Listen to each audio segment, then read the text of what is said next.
Hey guys, in this tutorial I'll show you how to fix the taskbar not showing in Windows 11. If your taskbar is missing or unresponsive, here are a few simple steps to bring it back. First, let's open Task Manager. Right-click on the Start icon at the bottom left corner of your screen, and from the menu, select Task Manager. In Task Manager, go to the Processes tab, find Windows Explorer, right-click on it, and choose Restart. As soon as you do this, your taskbar should reappear.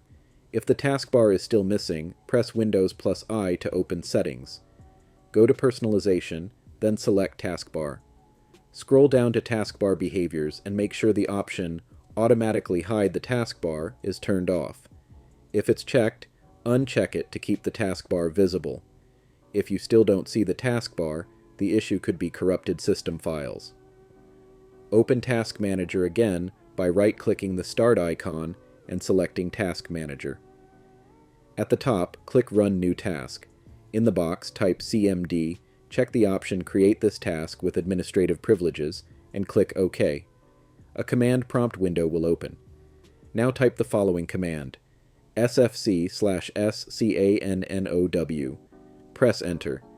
This will scan your computer for corrupted files and repair them automatically. Once the scan is complete, restart your computer, and that's it. Your Windows 11 taskbar should now be visible and working properly.